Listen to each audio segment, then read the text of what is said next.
They bound my wrists with cheap hemp rope and called it a sacred duty. They draped me in a ridiculously oversized white linen robe and called it destiny. They marched me up the freezing fog-choked trails of the Appalachian Mountains and called it a sacrifice. But when the dragon's glowing eyes finally met mine, I am pretty sure he just called it a massive headache. My name is Leo, former PhD candidate in occult history, current academic disgrace, and, as of tonight, apparently a sacrificial bride. To be fair, I wasn't the original menu item. The elders of Oakhaven, a town so fiercely conservative, they still thought the Salem witch trials were a solid piece of legislation, had actually chosen Allison. She was the mayor's daughter, blonde, pure, and terrified. But Allison didn't want to be Dragon Chow, and I was a broke expelled grad student who happened to know that the subterranean caves of the Appalachians held a 300-year-old hoard of first edition magical grimoires. So we made a deal. I picked the lock on Allison's holding cell and gave her the keys to my beat-up Honda Civic so she could elope with her biker boyfriend.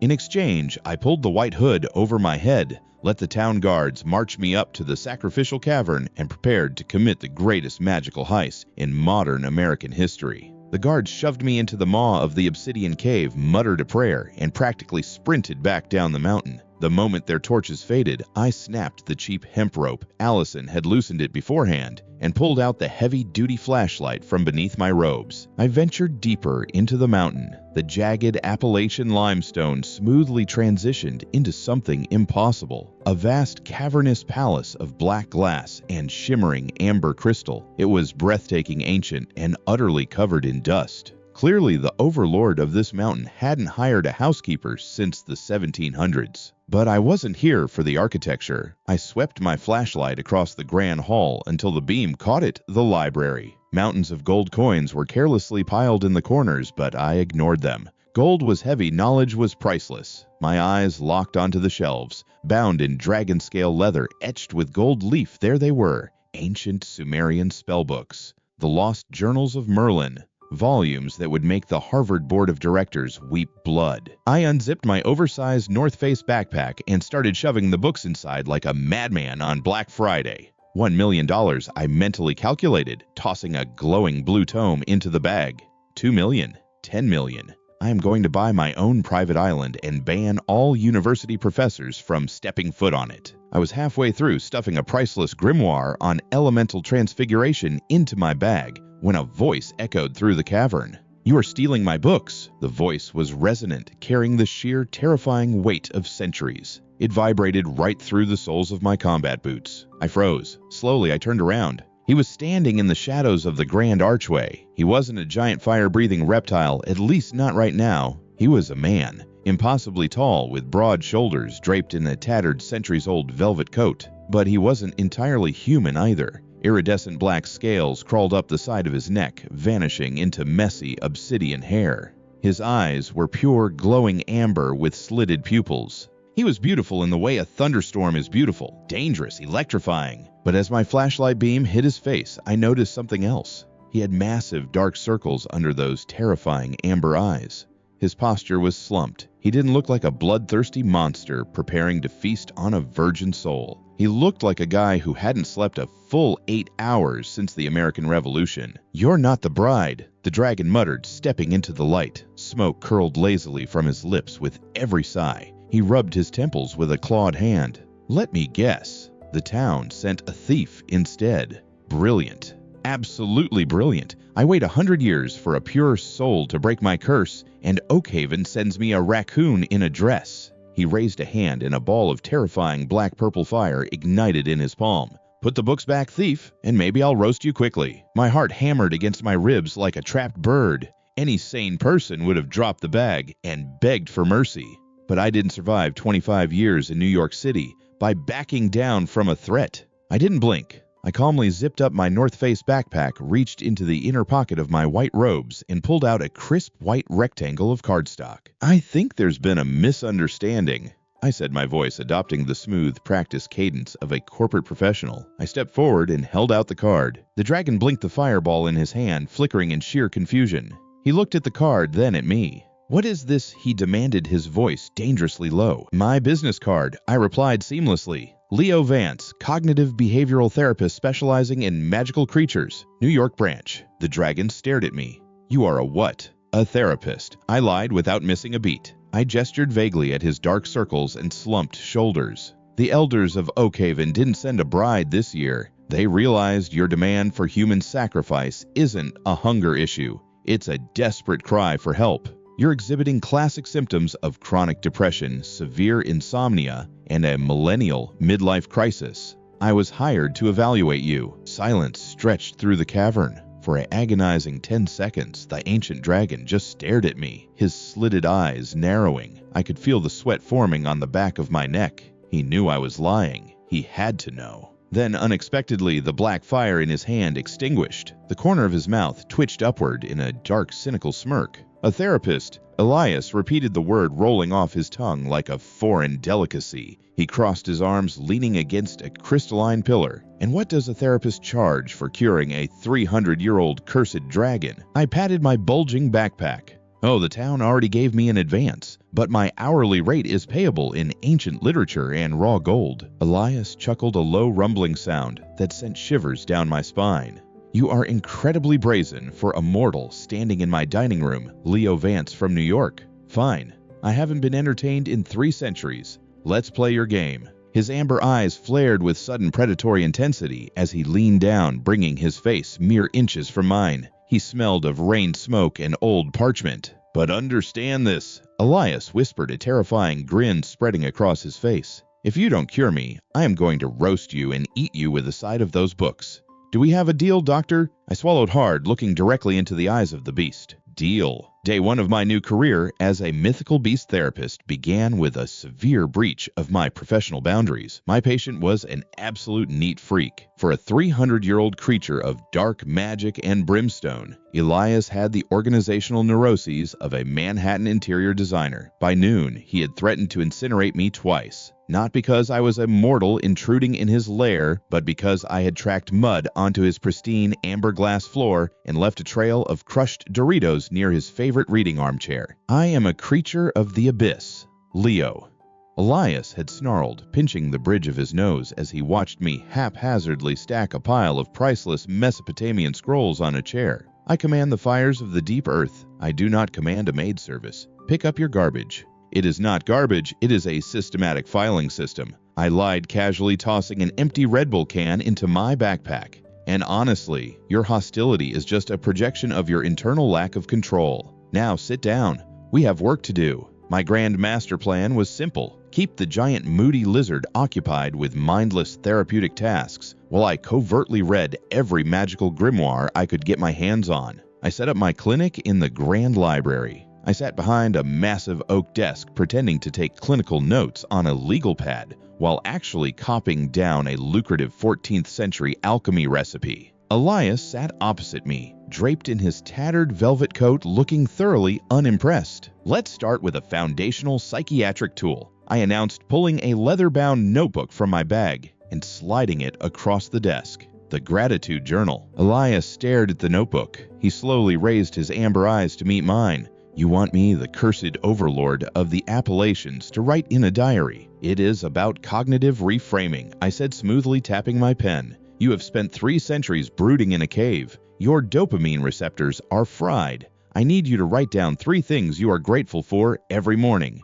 And use your dragon form. It helps with gross motor skill recalibration." Elias gave me a look that suggested he was debating how long it would take to roast me medium rare. But surprisingly, he didn't argue. With a heavy sigh that smelled faintly of sulfur, his human hands shifted bones, cracking and reshaping into massive obsidian-scaled claws. He carefully pinched a quill I offered him. 10 minutes later, he pushed the book back to me. In jagged, elegant cursive, he had written 1. I am grateful that my cavern is highly defensible. 2. I am grateful for the silence of the dead. 3. I am grateful that my therapist has not spoken for the last 5 minutes. A breakthrough. I deadpanned. truly inspiring. Our afternoon session was dedicated to breathing exercises. The curse that infected Elias's blood caused his magic to periodically spike, resulting in him accidentally breathing purple smoke whenever he got irritated, which around me was constantly. To combat this, I introduced him to the pinnacle of American medical science, Hubba Bubba Bubblegum. Chewed me are instructed tossing him a piece of neon pink gum. When you feel the dark magic rising, don't exhale smoke. Blow a bubble. It regulates the diaphragm. To my absolute delight, he actually did it. Seeing a terrifying, impossibly gorgeous ancient being with demonic scales on his neck, standing in the middle of a gothic crystal palace casually chewing strawberry bubblegum was a surreal experience. He blew a perfect pink bubble. It popped sticking to his aristocratic nose. He slowly peeled the gum off his face. I am paying you in solid gold for this indignity. And I am worth every ounce, I replied cheerfully, flipping a heavy Spanish doubloon he had given me earlier over my knuckles. He knew I was a fraud, of course he knew. Elias possessed intellect sharpened over centuries. He could see right through my pseudo-psychological jargon, but he played along. I realized with a twinge of pity that he was just desperately, agonizingly bored. For 300 years, everyone had either screamed at him, prayed to him, or run from him. No one had ever just annoyed him. My capitalist triumph lasted exactly 3 days. It happened on the 4th night. I was asleep on a velvet chaise lounge in the library, dreaming of the penthouse I was going to buy, overlooking Central Park, when a sound ripped through the cavern. It wasn't a roar of anger. It was a suffocating, ragged gasp of sheer agony. I bolted upright. The ambient temperature in the palace had plummeted to freezing, yet the air smelled sharply of burning copper and ozone. Grabbing my flashlight, I sprinted out of the library, following the sound down the winding, shadowy corridors. I found him in the deepest part of the western wing. Elias was collapsed on the obsidian floor, curled entirely in on himself. He was halfway between his human and dragon form, but it looked incredibly wrong. The iridescent black scales weren't just resting on his skin, they were glowing like dying embers, seemingly burning him from the inside out. Black venomous veins pulsed violently up his neck, crawling toward his eyes. "Elias," I whispered, my heart dropping into my stomach. He didn't roar. He didn't threaten me. He just let out a weak, trembling breath, his clawed hands scraping desperately against the stone floor, leaving deep gouges. He was shivering violently, completely consumed by a pain I couldn't even begin to comprehend. The gold coin in my pocket suddenly felt very heavy and utterly worthless. I stood there in the freezing dark, staring at the terrifying beast of the mountain. But I didn't see a monster, I didn't see a mythical overlord, and I certainly didn't see a walking ATM machine. I just saw someone who was completely, utterly broken. And for the first time since I stepped foot in this mountain, my slick corporate facade completely shattered. Therapy is fundamentally about trust. You cannot heal a wound if the patient refuses to take off the bandage, and you certainly cannot heal it if the doctor is only pretending to hold a scalpel. After that night in the Western Wing, I threw away the bubblegum. I tossed the gratitude journal into the hearth. The corporate scam was over. I couldn't look at Elias's agonizing, venomous pain and continued to treat him like a punchline. A profound, heavy silence settled over the Obsidian Palace. We stopped sitting across from each other at the massive oak desk like adversaries in a boardroom. Instead, we found ourselves drawn to the hearth in the grand library, where the magical fire burned in hues of midnight blue and silver. It was during one of these quiet, freezing nights, accompanied by a bottle of 300-year-old elvish wine that tasted like fermented starlight, that the professional distance finally collapsed. "Why did they expel you, Leo?" The question came softly from the shadows. Elias was sitting on the floor, leaning against the velvet chaise, his long legs stretched out. The iridescent black scales on his neck were dull, but stable. I took a slow sip of my wine, staring at the blue flames. The alcohol loosened the bitter knot in my chest. I was a PhD candidate at Harvard. I began, my voice carrying a cynical edge I couldn't quite mask. I spent 5 years writing a groundbreaking dissertation on the integration of draconic ley lines in modern urban infrastructure.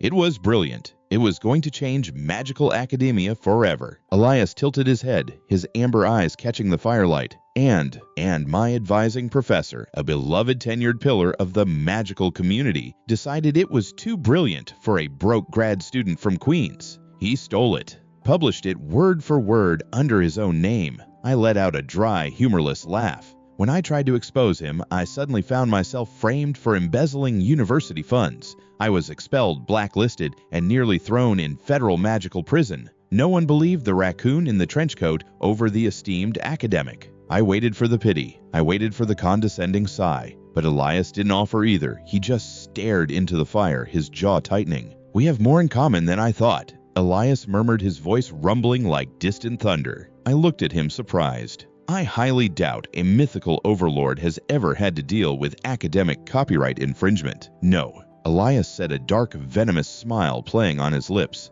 "But I do know what it is like to have everything stolen by the person you trusted most." He turned his head to look at me, and for the first time the walls completely dropped. I saw the raw, gaping wound of his past.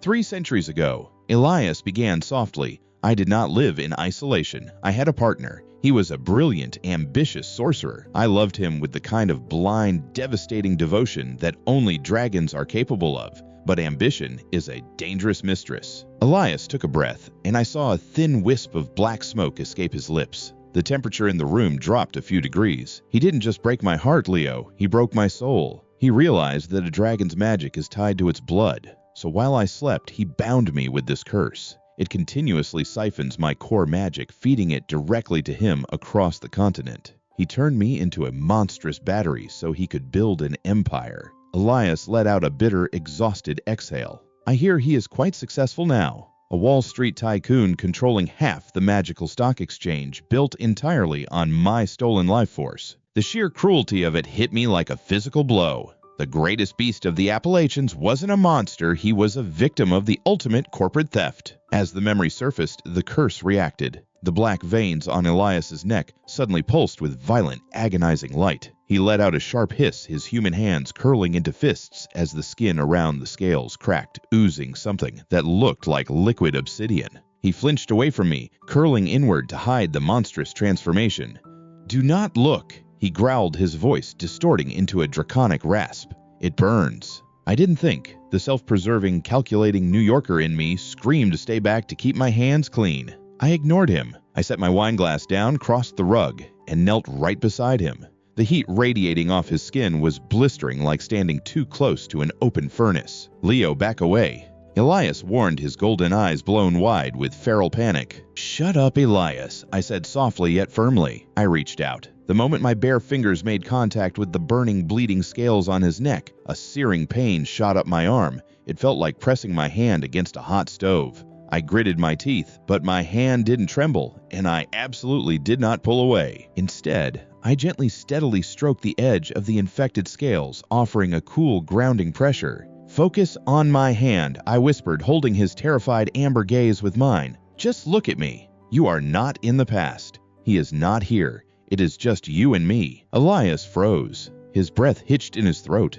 No one had touched him in 300 years without a weapon in their hand. Slowly, miraculously, the violent pulsing beneath his skin began to slow. The blistering heat dialed back to a warm hum. The liquid obsidian stopped bleeding. He looked at me, his eyes wide and startlingly vulnerable, reflecting the blue fire and my own face. In that quiet, breathless moment, the gap between the fake doctor and the cursed beast completely vanished. When the pain finally subsided, Elias slowly stood up, looking at me with an expression I couldn't entirely decipher. Without a word, he walked over to a hidden alcove behind the bookshelves. He retrieved a heavy, velvet-wrapped package and brought it back to me. "What is this?" I asked, rubbing my slightly red, stinging hand. He peeled back the velvet. Inside lay a massive, gold-leafed tome radiating pure ancient power. The Codex of Aurelius, the holy grail of magical academia. The single book I had come to this mountain to steal. It was worth enough to buy my own private island twice over. "A down payment," Elias said quietly, his voice gentle, "for services rendered." I slowly took the book. It was incredibly heavy. A month ago, I would have cried tears of capitalist joy. I would have kissed the cover and sprinted down the mountain. But as I held the literal equivalent of $10 million in my hands, I looked up. Elias was watching me, an exhausted, genuinely fond smile gracing his beautiful, aristocratic face. The firelight danced in his amber eyes, casting away the shadows of his loneliness. I looked back down at the book, and to my absolute horror, I realized I didn't care about the gold anymore. For a guy who had just pulled off the greatest magical heist of the 21st century, I felt remarkably like garbage. The Codex of Aurelius was unceremoniously shoved beneath my velvet chaise lounge. A month ago, I would have slept with it under my pillow. Now looking at its gold-leafed spine just made me nauseous. I was suffering from a terminal case of imposter syndrome. I had come to this mountain as a cynical, calculating fraud. I had lied to Elias's face, weaponized his trauma for my own survival, and treated his agonizing existence as a lucrative business opportunity. And his response, he had trusted me. He had shown me the soft, bruised underbelly of his soul, and he had given me the literal world. Every time Elias looked at me with those ancient amber eyes, now clear and remarkably gentle guilt, gnawed at my ribcage like a starving rat. I needed to tell him the truth. I needed to confess that I wasn't a licensed therapist, just a broke, disgraced student from Queens who had played him. But I was terrified. If I told him the fragile trust we had built would shatter, he would realize I was just another greedy human, no better than the Wall Street sorcerer who had cursed him. But my crisis of conscience was abruptly interrupted by the consequences of my own successful therapy. Because Elias was no longer consumed by constant, agonizing rage, the mountain had quieted down. The subterranean tectonic rumbling had ceased. The ominous purple ash clouds over the Appalachian peaks had cleared for the first time in 3 centuries. Down in the valley, the fiercely conservative, deeply paranoid town of Oakhaven looked up at the silent peak and drew the absolute worst conclusion. They didn't think the dragon was healed. They thought the dragon was dead, and a dead dragon meant an unguarded horde. It happened on a Tuesday afternoon. Elias and I were in the Grand Hall. I was teaching him how to play Texas Hold'em with a deck of cards I had kept in my backpack, and he was currently destroying me, despite not entirely understanding the concept of a bluff. "I have 4 kings," Elias announced, laying the cards down with elegant long fingers. The cursed scales on his neck were completely dormant, looking like a beautiful iridescent tattoo rather than a festering wound. "That is not a bluff, Elias. That is just winning," I grumbled, tossing my terrible hand onto the crystal table. He offered a rare, genuine laugh, a deep sound that made my traitorous heart skip a beat. "I like this game, Leo. We should." A deafening explosion tore through the silence. The shock wave violently rocked the subterranean palace, shattering the nearest amber glass pillars into a million glittering lethal fragments. I was thrown backward off my chair, hitting the obsidian floor hard. "Leo!" Elias roared, his human voice instantly warping into a draconic snarl. Before I could even blink, a heavy breaching charge blew the massive ancient wooden doors of the grand hall off their iron hinges. The smoke cleared, and my blood ran ice-cold. Oakhaven hadn't sent a priest this time. They had hired a private military contractor. A dozen men poured into the cavern, armed with modern high-tech tactical gear, assault rifles, and heavy-duty floodlights that brutally pierced the ancient shadows. Leading the pack was Mayor Higgins himself, wearing a Kevlar vest over his flannel shirt, looking like a caricature of an apocalyptic warlord. They began overturning centuries-old tables, kicking priceless Mesopotamian artifacts into pieces. One of the mercenaries raised the butt of his rifle and smashed a pristine 17th century crystal harp just to clear a path. "Secure the perimeter," Higgins shouted, his voice echoing off the vaulted ceilings. "Find the gold. If the beast is still breathing, blow its head off." I scrambled to my feet, my mind racing. "Hey!" I yelled, stepping into the floodlights, waving my arms. "Stop!" The tactical team instantly leveled a dozen laser sights at my chest. Mayor Higgins squinted through the glare, his jaw dropping in shock. "Vance." Higgins spat his face, twisting into an ugly sneer. "The sacrifice you didn't get eaten, you little traitorous brat. You have been hoarding the beast's gold for yourself all this time." "You have no jurisdiction here, Higgins," I shot back, slipping instinctively into my aggressive New York defensive stance. "This is private property. Turn around and walk out right now, or I swear to God I will sue you and your entire backwater town into the Stone Age." "Private property?" Higgins laughed harshly. "The monster is dead, and you are just a trespassing thief." He gestured to 2 of his mercenaries. "Put a bullet in the kid's leg. We will make him tell us where the real vault is." The mercenaries raised their rifles. I braced myself, shutting my eyes, but the gunshot never came. Instead, the temperature in the room instantly plummeted to absolute zero. The ambient light in the cavern didn't just dim, it was violently sucked away, replaced by an oppressive, suffocating darkness. A sound vibrated through the floorboards, a low, terrifying frequency that made the mercenaries lower their weapons, their eyes widening in sudden, primal panic. I turned my head. Elias was stepping out of the shadows, placing himself directly between me and the assault rifles. But he wasn't the quiet, gentle man who had just been playing poker with me. The invasion, the destruction of his sanctuary, the direct threat to my life. It was a perfect, horrific recreation of the trauma that had broken him 3 centuries ago, and the curse fed on it. The black veins on his neck didn't just glow, they erupted. The dark magic tore through his human guise, violently expanding his skeletal structure. Massive, jagged obsidian spikes tore through his velvet coat. The scent of ozone and burning copper became utterly suffocating. When he raised his head, his humanity was completely gone. His eyes were no longer amber, they were glowing radioactive crimson. Elias let out a world-shattering demonic roar, preparing to slaughter every single human in the room. The air in the grand hall didn't just heat up, it ionized. The smell of ozone and burning copper became a physical weight, crushing the oxygen out of my lungs. Mayor Higgins and his tactical team realized about 5 seconds too late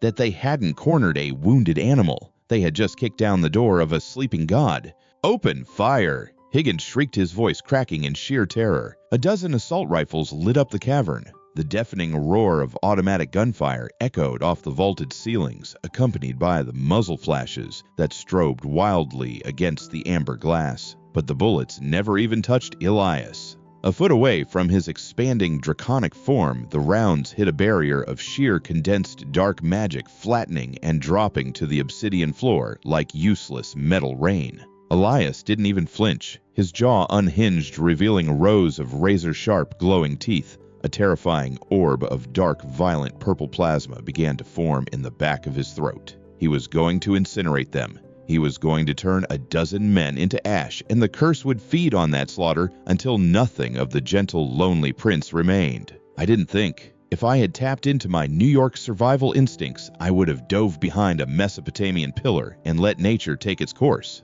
Instead, I threw myself directly into the crossfire, standing right between a dozen terrified mercenaries and a radioactive dragon. "Elias, stop!" I screamed, waving my arms frantically. The plasma in his throat pulsed dangerously. His glowing demonic eyes snapped down to me, devoid of any human recognition. The curse had taken the wheel. "Look at me," I commanded, using my loudest, most authoritative therapist voice, the one I used when dealing with hysterical freshmen during finals week. "Focus on my voice, Elias. 3 things. Name 3 things you are grateful for right now." The tactical team stopped shooting, staring at me like I had completely lost my mind. To be fair, yelling about a gratitude journal in the middle of a supernatural firefight was objectively insane. But Elias froze. The massive, jagged obsidian spikes tearing through his skin halted. His chest heaved violently. A brutal internal war waged behind those radioactive crimson eyes. "1," I yelled, taking a deliberate step toward him, ignoring the searing heat radiating from his scales. "Name 1 thing, Elias."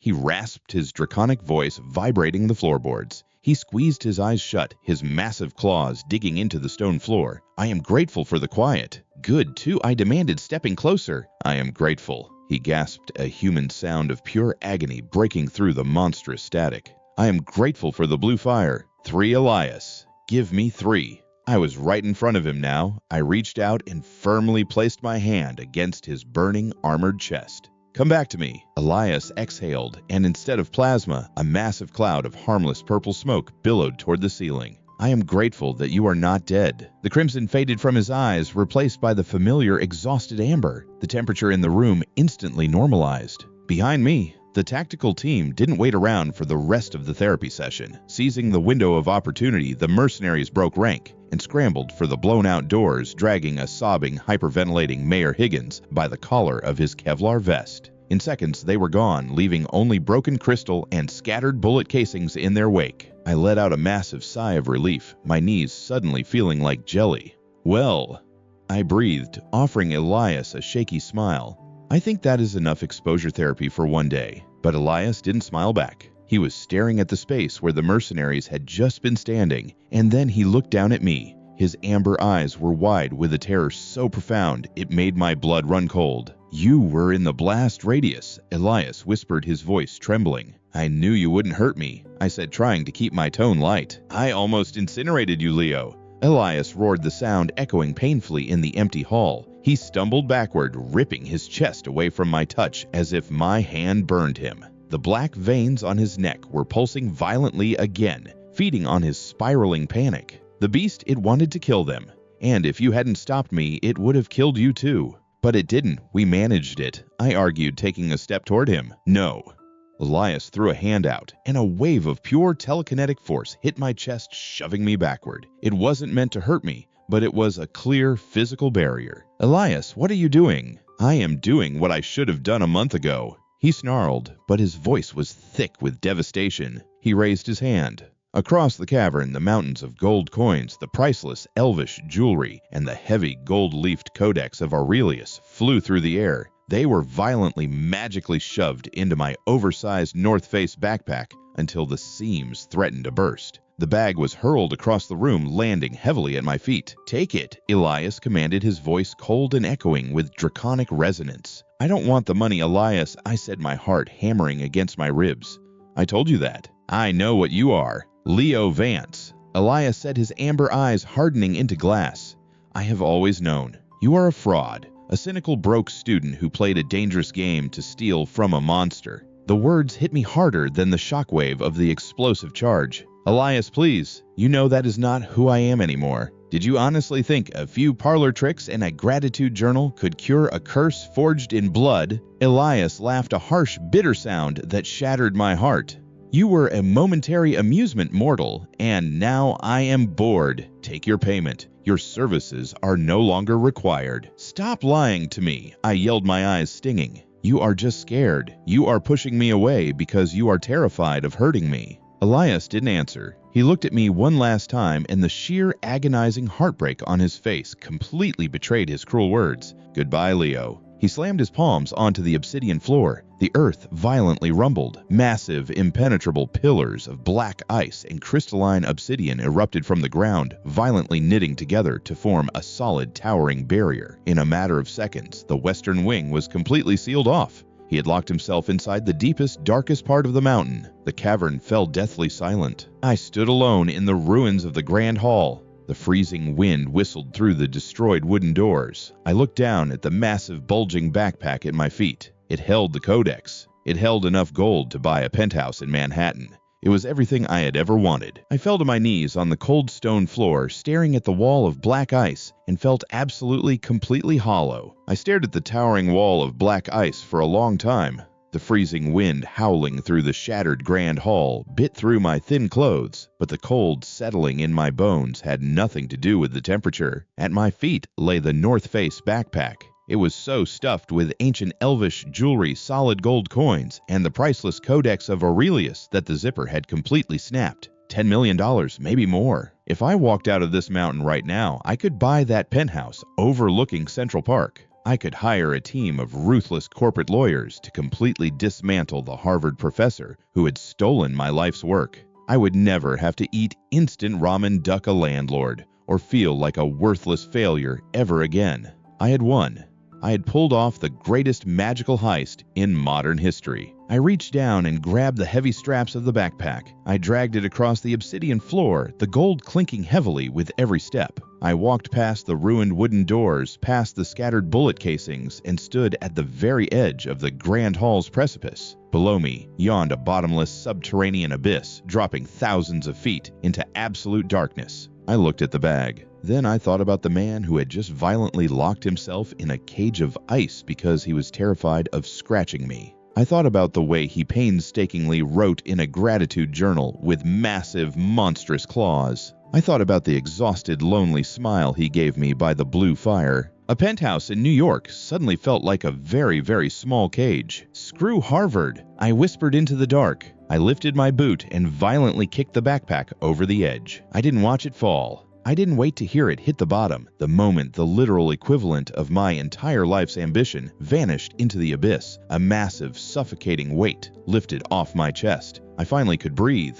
I spun around, my eyes locking onto the wall of black ice sealing the western wing. I wasn't a hero, I didn't have a magical sword or a holy spell, but I did have 25 years of pent-up New York rage and a severe lack of self-preservation. I marched across the hall and grabbed a heavy solid iron candelabra that the mercenaries had knocked over. It weighed at least 40 pounds. I hauled it up and slammed it into the black ice with a guttural scream. A sharp crack echoed through the air. The impact reverberated up my arms, rattling my teeth, but a spiderweb fracture appeared on the surface. I swung again. And again. My hands started to bleed, slipping against the cold iron, my muscles screaming in protest. I didn't stop. I swung that candelabra like a madman until a massive chunk of the ice shattered, leaving a jagged hole just big enough for me to squeeze through. I crawled into the western wing. It was a terrifying, suffocating hellscape. The air was a toxic mix of freezing frost and blistering radioactive heat. Elias was at the far end of the corridor, and he was no longer human. The dark magic had completely consumed him. He was a hulking, jagged mass of glowing obsidian scales, razor-sharp bone spurs, and leaking purple plasma. His back was to me, his massive claws tearing at the stone walls in blind, agonizing fury. "Elias," I shouted, stepping over a pile of burning rubble. The beast froze. He slowly turned his massive, draconic head. His eyes were pure, radioactive crimson, devoid of any pupils. He let out a world-shattering demonic roar that physically knocked me back a step. The ambient heat spiked, singeing my eyelashes. "Leave." His voice wasn't spoken. It violently, telepathically forced its way into my skull, vibrating with sheer terror and rage. "I will kill you. Get out." "No." I yelled back, planting my combat boots firmly on the ground. I started walking toward him, ignoring the blistering heat radiating off his body. "I am a monster," Elias roared, backing away from me, his massive tail smashing a pillar into dust. "I am poison. Leave."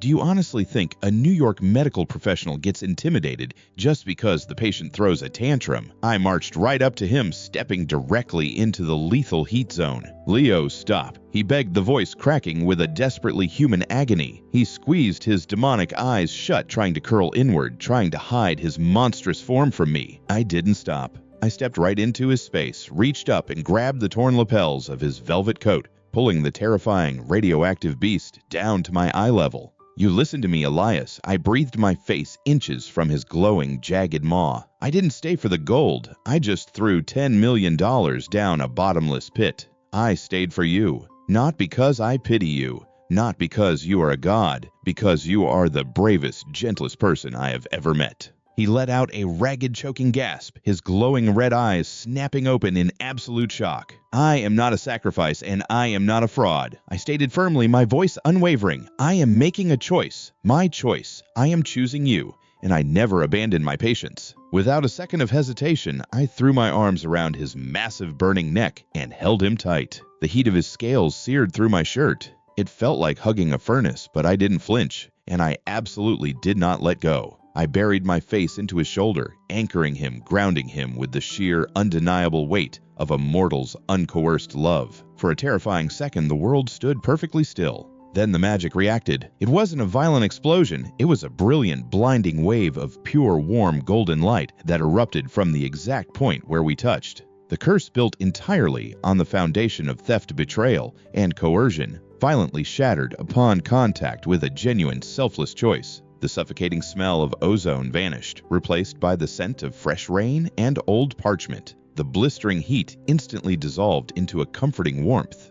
Beneath my arms, the massive, jagged, draconic structure rapidly shrank, the bones popping and realigning. The terrifying obsidian scales turned to dust, blowing away in a sudden gentle breeze. I felt two human arms slowly, hesitantly wrap around my waist. The blinding light faded. I opened my eyes. Elias was kneeling on the floor, holding on to me like I was the only thing keeping him tethered to the earth. The black veins were completely gone. His skin was flawless. His hair was soft, and when he looked up at me, his eyes were a clear, breathtaking, tear-filled amber. After 300 years of agonizing torment, the beast of the mountain was finally completely free. He buried his face into my chest, and for the first time in centuries, Elias wept like a human being.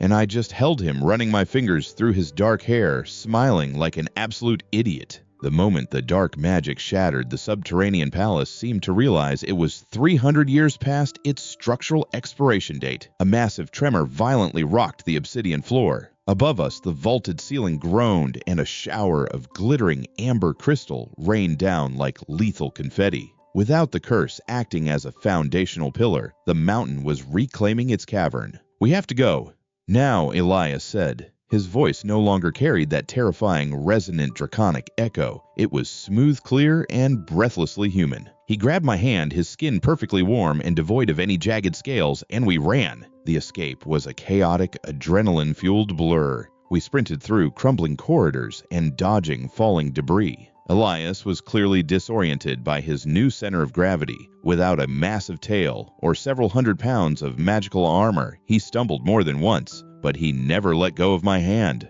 We burst out of the cavern's mouth just as the first brilliant rays of the morning sun crested the Appalachian peaks. Behind us, with a final deafening roar, the entrance to the lair collapsed entirely, sealing the ancient ruins under thousands of tons of limestone and dirt. I collapsed onto the dewy grass, gasping for air, my lungs burning. I lay flat on my back, staring up at the pale blue morning sky, laughing in pure, hysterical disbelief. We were alive. We were actually alive. Beside me, Elias was perfectly still. I propped myself up on my elbows and looked at him. He was standing at the edge of the cliff, bathed in the golden morning light. For the first time in 3 centuries, he was feeling the warmth of the sun on his face as a free man. The wind caught his dark hair, and the tension that had permanently bracketed his shoulders was entirely gone. He looked breathtaking. He looked peaceful.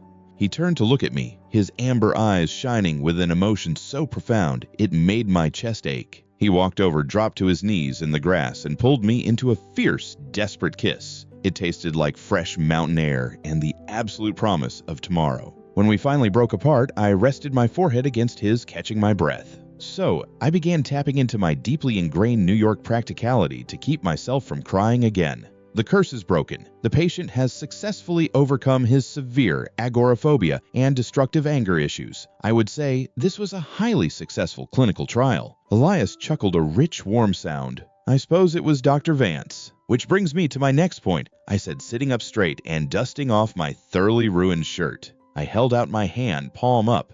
"Where is my invoice?" Elias blinked. "Your what?" "My payment, Elias. You literally threw my $10 million backpack, complete with the Codex of Aurelius, into a bottomless pit." "You kicked it into the pit," he corrected mildly, an amused smirk playing on his lips, "because you aggressively packed it and used it as a psychological weapon," I argued, gesturing wildly. "I am a working-class millennial Elias. I just cured the greatest magical beast in North America, and currently my net worth is whatever loose change is sitting in the cup holder of Allison's beat-up Honda Civic." Elias looked at my outstretched hand, then up at my face. The amusement in his eyes melted into something incredibly soft, incredibly devoted. He reached out and gently intertwined his fingers with mine. "I am afraid I am completely bankrupt, Leo," he murmured, leaning in close. "I have no gold. I have no ancient grimoires. I have absolutely nothing left to my name." He kissed the inside of my wrist, sending a shiver straight down my spine. "I suppose I will just have to pay off my debt with the rest of my life. Will you accept an eternity of servitude?" I swallowed hard, my heart doing a ridiculous backflip.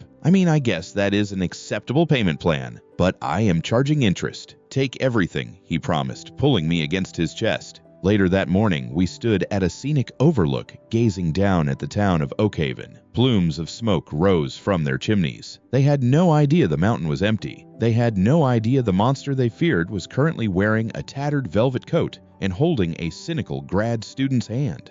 "Do you want to go down there?" I asked quietly. "Do you want to tell them?" Elias looked at the town for a long time. Then he shook his head. "No, let them keep their ghost stories. I am done with the past. I only care about the future." It turns out being a 300-year-old prince does have a few hidden perks. While Elias didn't have mountains of gold anymore, he did have 2 solid ruby buttons on his inner coat pocket that had survived the centuries. We pawned one of them in a shady jewelry shop 3 towns over. With the cash, we bought 2 large coffees, a ridiculous amount of greasy diner food, and a beat-up cherry red 1967 Chevrolet Impala convertible. With the top down and the radio blasting classic rock, we hit the highway, driving fast and reckless toward the Midwest. The wind howled around us, warm and entirely free. "So, what is the plan?" Elias yelled over the roar of the engine, looking effortlessly spectacular in a pair of cheap gas station sunglasses I had bought for him. "We are going to Chicago, and then we are hitting Route 66. I yelled back, leaning my arm on the door. "And when we hit the West Coast, I am opening a business. Vance and Elias Supernatural Psychological Consulting. We will charge vampires for couples counseling and overwork werewolves. We will be rich." Elias threw his head back and laughed, the sound carrying away on the wind. He reached across the console and took my hand, lacing our fingers together and resting them on his knee. I looked at him, and then I looked out at the endless stretch of open American road ahead of us. I didn't have my PhD, I didn't have $10 million in elvish gold, but as the sun began to set, casting the world in a brilliant fiery orange, I realized I had pulled off the greatest heist of the century after all. I had stolen a dragon's heart, and I was never ever giving it back.